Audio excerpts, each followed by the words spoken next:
আজকের ভিডিওতে আমি আপনাদের সাথে শেয়ার করব কিভাবে আপনারা একটা ফোনে দুইটা সিম থাকলে বিকাশ অ্যাপে কীভাবে লগ ইন করবেন।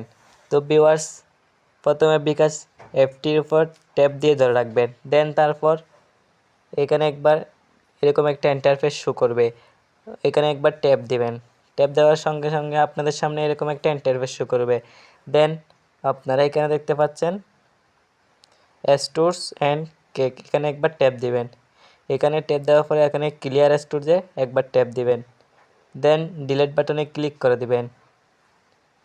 ক্লিক করা হয়ে গেলে আপনারা ব্যাক বাটনে প্রেস করে চলে আসবেন, তারপর বিকাশ অ্যাপটিতে প্রবেশ করবেন, তারপর অ্যালাউ দেবেন, আবার অ্যালাউ দিবেন।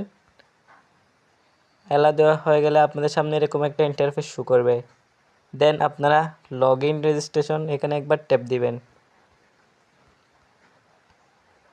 এখানে টিপ দেওয়ার পরে আপনাদের সামনে এরকম একটা ইন্টারফেস শো করবে, এখানে আপনার নাম্বারটি বসিয়ে দিবেন। দেন এরো চিহ্নতে একবার ট্যাপ দিবেন। ট্যাপ দেওয়ার সাথে সাথে আপনাদের সিমে একটি ওটিপি যাবে। এই ভেরিফিকেশন কোডটি যাওয়ার সাথে সাথে এখানে অটোমেটিক বসে যাবে। অ্যালাউ বাটনে ক্লিক করবেন, দেন আপনার বিকাশের পিনটি দিয়ে দিবেন।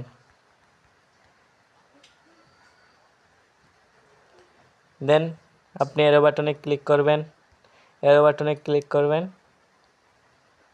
এভাবে আপনারা আপনাদের বিকাশ অ্যাপটি লগ ইন করতে পারবেন।